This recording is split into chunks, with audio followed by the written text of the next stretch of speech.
अध्यात्म विज्ञान कोई धर्म या संप्रदाय नहीं है, ये स्पिरिचुअल साइंस है जो कुदरत के कानून पर आधारित है। ये विज्ञान पूरे ब्रह्मांड के सभी रहस्यों को उजागर करता है और जीवन के सभी पहलुओं को समझने के लिए एक नई दृष्टि देता है।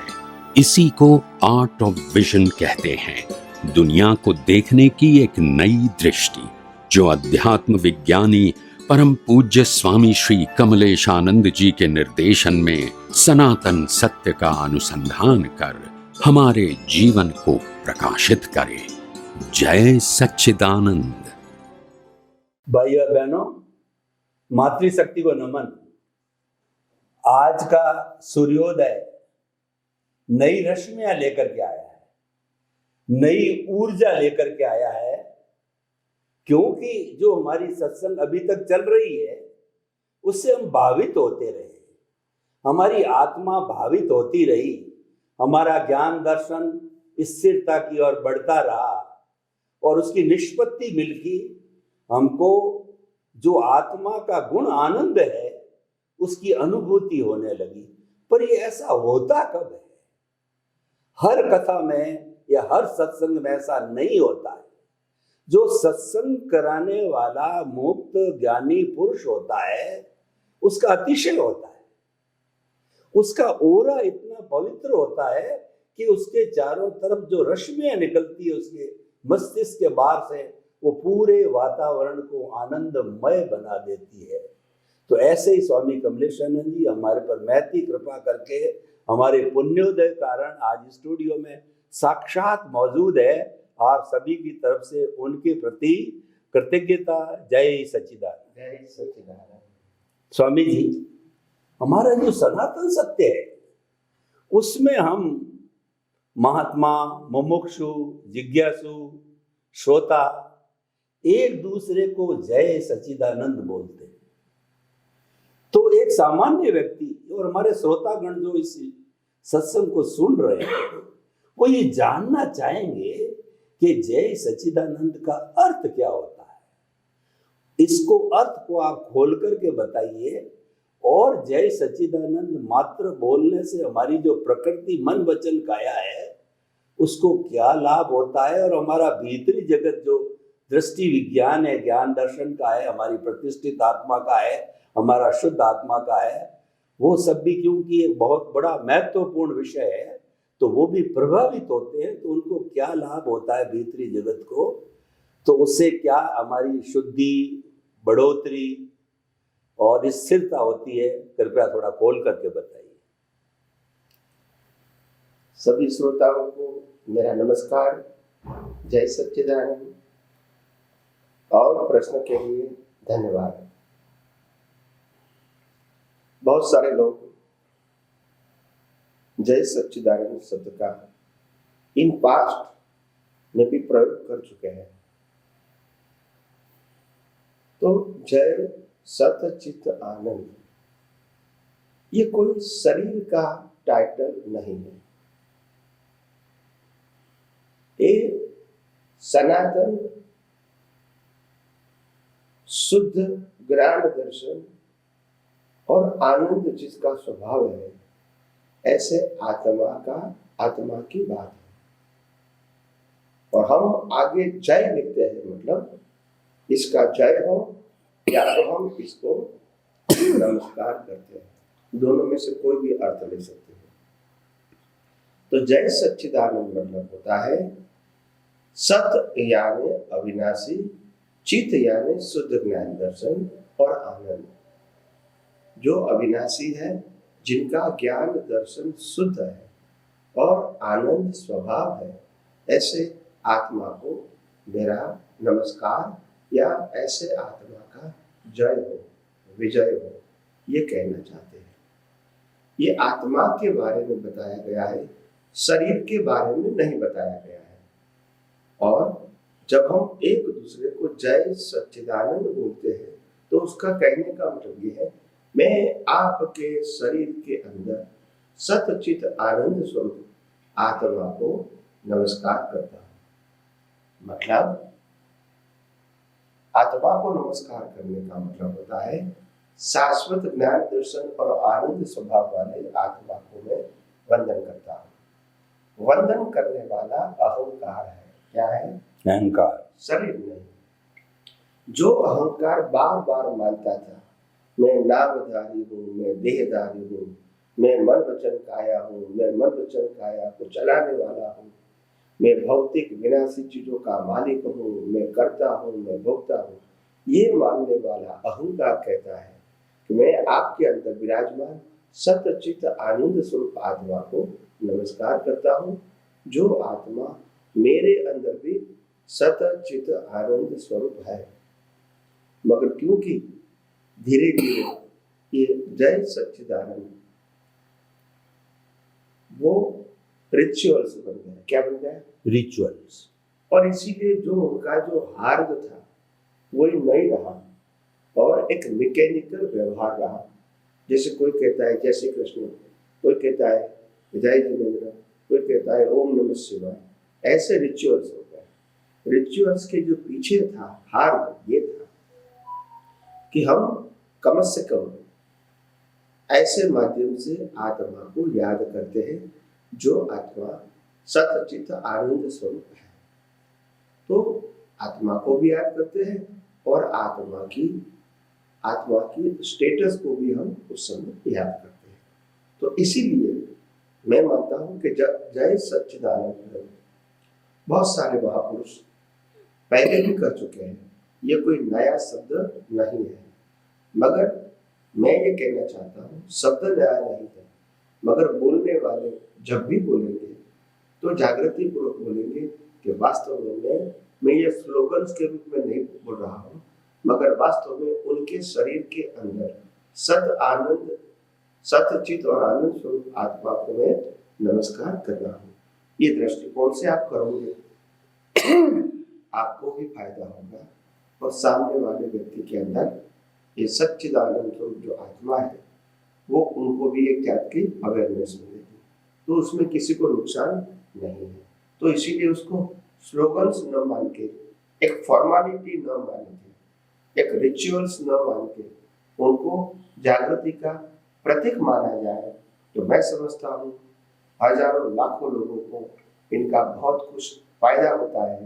यानी देहाध्यास, अज्ञान, कर्तापद, भोक्तापद, मालिकी पद खत्म करने के लिए ये जय सच्चिदानंद जागृति पूर्वक बोलना बहुत जरूरी बात होती है। धन्यवाद। स्वामी जी आपका बहुत बहुत धन्यवाद।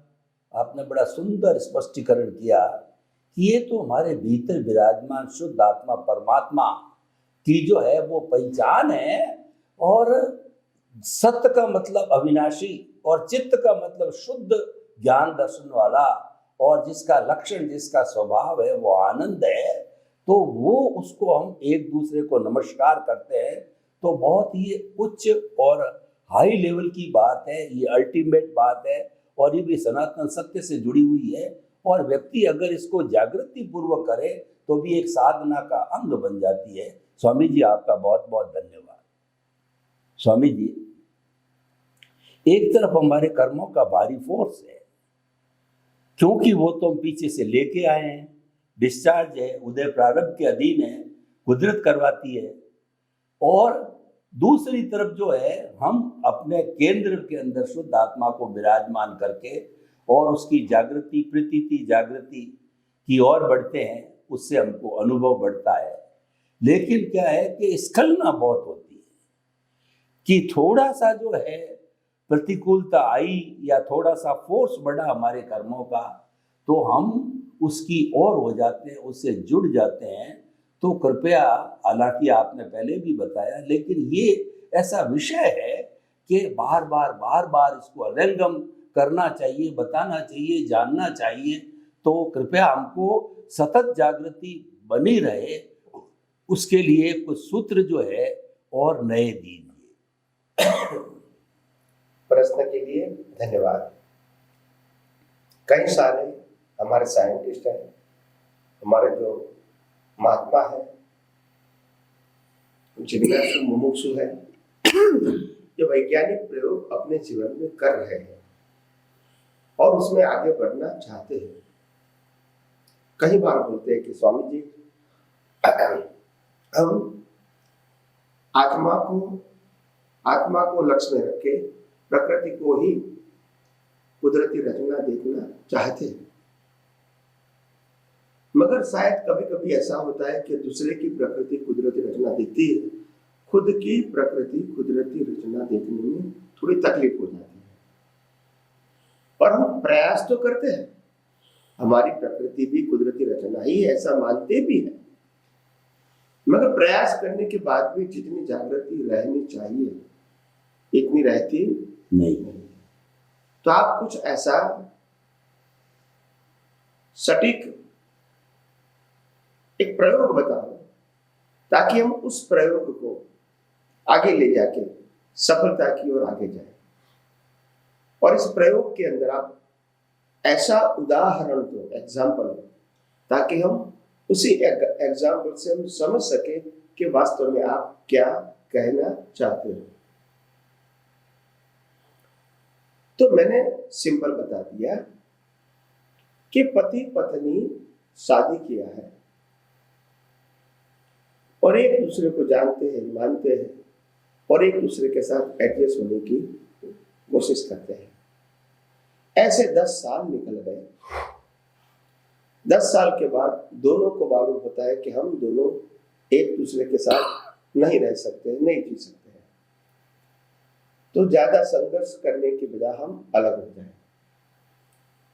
बहुत कुछ सोचने के बाद दोनों समझदार थे, दोनों पढ़े लिखे थे और दोनों पैसा कमाते थे और दोनों ने तय किया कि हमारे दोनों के जीवन के लिए हम अपनी इच्छा से, अपनी मर्जी से अलग हो जाए। अभी देखो, जब हम दोनों साथ में थे तो एक दूसरे के लिए हमको सोचना पड़ता था, एक दूसरे के साथ एडजस्ट होना पड़ता था और एक दूसरे की अच्छी या बुरी बातें एक दूसरे को करते रहते थे प्रकृति के बारे में। अभी जब डिवोर्स हो गया हमारा, तो मैं भी जिंदा हूं, वो भी जिंदे है, दोनों जिंदे हैं, मगर डिवोर्स होने के बाद हम इसके बारे में सोचते नहीं है। जिंदे हैं फिर भी हम इसके बारे में सोचते नहीं कि उनका क्या होगा, उनके साथ मैं कैसा एडजस्टमेंट करूं, कैसा व्यवहार करूं, नहीं सोचते क्योंकि डिवोर्स हो गया। अभी आप देखो कि दोनों को होना वो राग द्वेष का कारण नहीं है, दोनों को होना, उनके साथ जुड़ा रहना वो राग द्वेष का कारण है। दोनों होना वो राग द्वेष का कारण नहीं है। तो यहां हमको अपनी प्रकृति से, खुद की प्रकृति से, दृष्टि से डिवोर्स लेना पड़ेगा। क्या लेना पड़ेगा? डिवोर्स दृष्टि। डिवोर्स का मतलब मैं प्रकृति नहीं हूं, मैं प्रकृति को चलाने वाला नहीं हूं, मन वचन काया मेरा नहीं है, जन्म जीवन मृत्यु मेरा नहीं है, कर्मों की भुगतान में नहीं कर रहा हूं, अच्छा बुरा मैं नहीं कर रहा हूं, मैं सिर्फ प्रकृति को देखना और जानना, यही मेरा स्वभाव है। इसीलिए मैं आज से प्रकृति से डिवोर्स लेता हूं। भले प्रकृति रहेगी मगर मैं शुद्धात्मा पद में रहूंगा, प्रकृति रहेगी, मेरे को कोई कंसर्न नहीं रहेगा। तो ये डिवोर्स लेना पड़ेगा। डिवोर्स का मतलब होता है नो कंसर्न, उनका अस्तित्व भी रहेगा, हमारा भी रहेगा, मगर कंसर्न नहीं रहेगा। नहीं। तो ये बात है। आज हम क्या करते हैं, डिवोर्स एक प्रकार का प्रयोग मैंने बताया। डिवोर्स का मतलब होता है हम कोई भी एंगल से प्रकृति है ही नहीं और कोई भी एंगल से प्रकृति को चलाते भी और कोई भी एंगल से हम प्रकृति के लिए रिस्पॉन्सिबल भी नहीं है। तो फिर अगर आत्मा की अनुभूति करना है और आत्मा की अनुभूति के मार्ग में आगे जाना है तो बार बार प्रकृति और प्रकृति की अवस्था में क्यों जुड़ जाते हो? क्योंकि आपने डिवोर्स नहीं लिया है, इसीलिए बार बार उनके लिए सोचते हैं इन्वॉल्व होकर। तो इसीलिए मैंने छोटा प्रयोग बताया। क्या बताया? प्रयोग। क्या प्रकृति होते हुए भी प्रकृति से डिवोर्स लेने का मतलब होता है डिस्कनेक्ट। क्या बोला? डिस्कनेक्ट। बस अहंकार यही कहेगा मैं ही आत्मा हूं, मैं ही चेतन हूं, मैं ही अविनाशी हूं, मेरा जन्म जीवन मृत्यु नहीं है, और ये जो शरीर है वो कुदरती रचना है, वो कैसा भी करे कुछ भी करे मेरे को कंसर्न नहीं, और मैं इसके लिए जिम्मेदार भी नहीं। तो खत्म हो गई बात।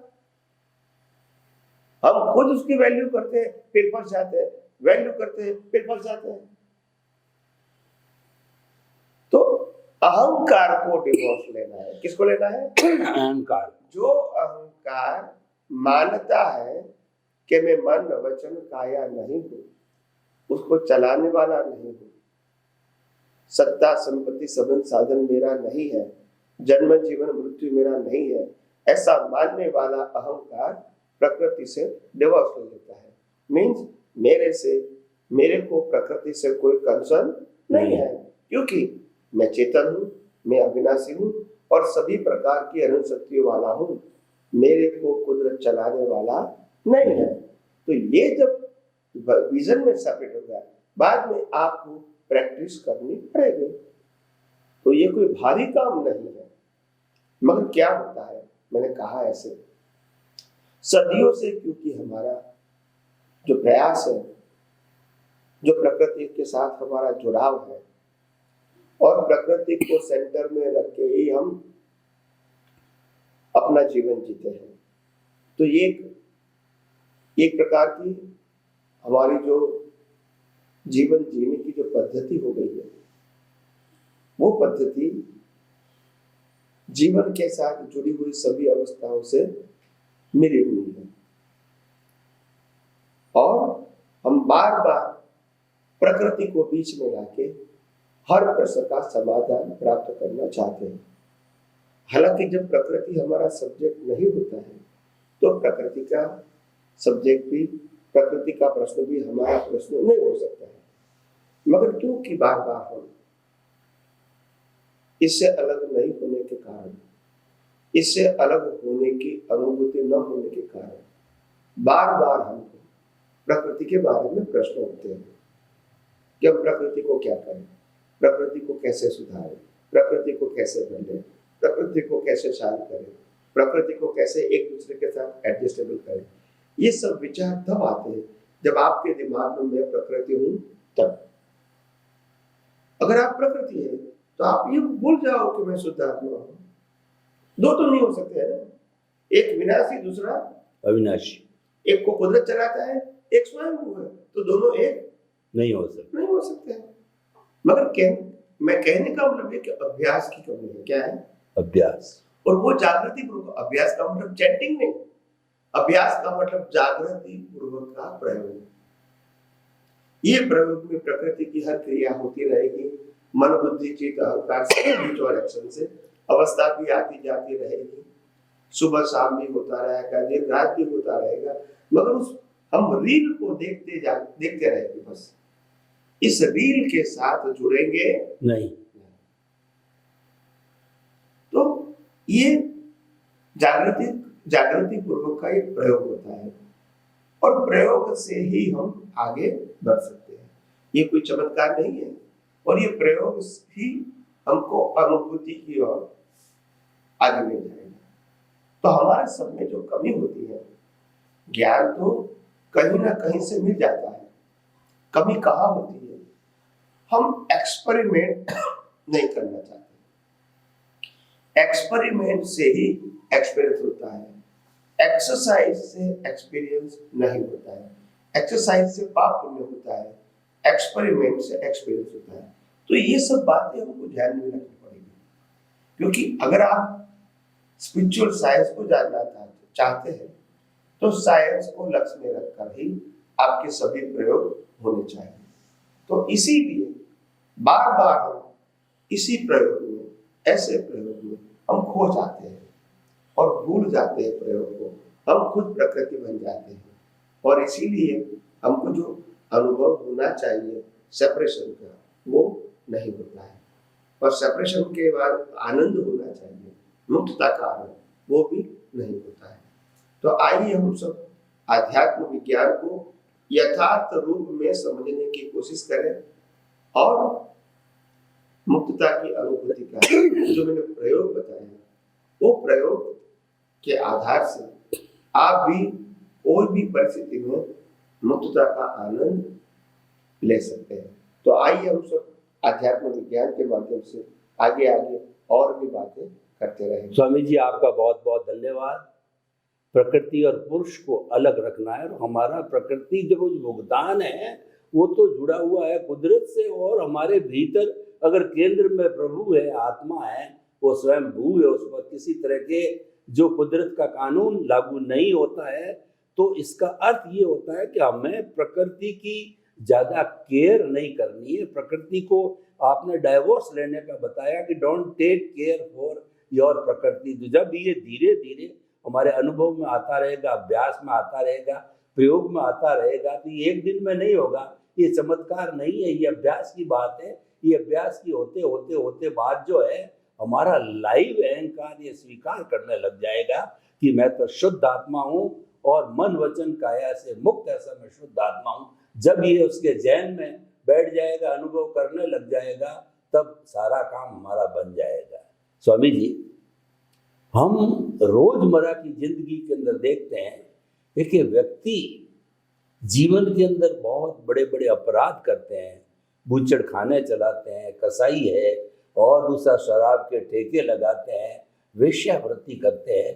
तो ऐसे लोग हमारे सनातन सत्य की माध्यम से तो वो उनका जो उदय प्रारब्ध है और उनके भीतर भी हमें शुद्ध आत्मा देखनी चाहिए। लेकिन ऐसे देखते देखते तो हमारा समाज धीरे धीरे गर्त के अंदर चला जाएगा, और ऐसे जो सनातन सत्य को जानते हैं, जो कुछ जिनसे आशा है, वो भी ऐसे लोगों को सुधार नहीं सकेंगे, तो फिर सारा समाज ही वैसा ही बन जाएगा, अपराधी बन जाए। तो कृपया ऐसे अपराधियों को खास तौर से जो है हम सनातन सत्य को किस तरीके से उसको समझाएं, चाहे अकेले में समझाएं, चाहे उसका हृदय परिवर्तन करके समझाएं, तो किस तरीके से उनको समझाइश करके उसका जो रास्ता है वो बदल दें। क्योंकि वो करता है अपने जो है रोजी रोटी के लिए, तो रोजी रोटी के दूसरे भी बहुत अच्छे प्रामाणिक तरीके हैं। तो कृपया ये थोड़ा बताइए कि जो बढ़ रहे अपराध है उसमें कैसे हमारा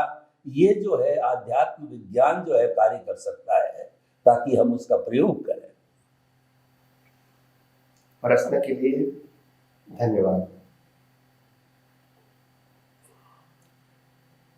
इस कलयुग के अंदर अपराध होना, अपराध बढ़ना, बाहर या देवालयों में, ये होता रहेगा। सामाजिक संस्था, गवर्नमेंट अपना उपाय ढूंढती रहेगी। साधु संत समाज लोगों को मानवता का मार्गदर्शन देते रहेंगे, और हर व्यक्ति अपने जीवन को बदलने का प्रयास करते रहेंगे। मगर क्योंकि सबको मालूम है कि आध्यात्म विज्ञान के माध्यम से कि सबका जीवन जो है वो परिणाम स्वरूप है, पुरुषार्थ स्वरूप नहीं है, और इसीलिए जीवन बदलने का प्रयास करना, मार्गदर्शन लेना या मार्गदर्शन देना अच्छी बात है, कोई बुरी बात नहीं है। मगर किंतु हम बुरे व्यक्ति को अगर अच्छा बनाना चाहते हैं तो उनकी बुराइयों को कहना बंद कर दो और उनकी अच्छाइयों से उनको एनकरेज करो, ताकि उनकी सोच पॉजिटिव की ओर जाएगी, नेगेटिव की ओर नहीं जाएगी। और पॉजिटिव की ओर जाएगी तो वो नेगेटिविटी जो उनके अंदर है वो भी धीरे धीरे उसमें से बाहर निकल जाएगा। मेरा कहने का मतलब है कम से कम उनको एनकरेज करने से, उनकी अच्छाइयों को प्रेजेंट करने से उनको और आनंद आएगा और अच्छी बात जो कर रहे हैं इनको संतोष भी होगा। और जो उनकी बुराइयां लोग बता रहे हैं वो बुराइयों से दूर हटने की कोशिश करेगा, क्योंकि आप बुराइयों को फोकस नहीं करते हैं, अच्छाइयों को करते हैं, अच्छाई उनको पसंद है। तो मैं मानता हूं महापुरुष, समर्थ पुरुष, सात्विक पुरुष, ज्ञानी पुरुष हर व्यक्ति को जहां है वहां से आगे ले जाने के लिए रास्ता तो दिखाते हैं और उनकी कमियों को न देख के उनको अच्छाइयों को देखकर उनको एनकरेज करते हैं, ताकि उनका समय ज्यादा से ज्यादा अच्छाइयां में जाए और बुरा करने का उनको समय भी नहीं मिले। ये उनका असर होता है। तो आइए हम आगे आगे आध्यात्म विज्ञान में और भी बातें करें। स्वामी जी, अपराधियों को सुधारने के लिए आप अपने सुंदर प्रयोग और आपने सूत्र दिया, आपके प्रति धन्यवाद। ये हमारा एपिसोड यही संपन्न हो रहा है।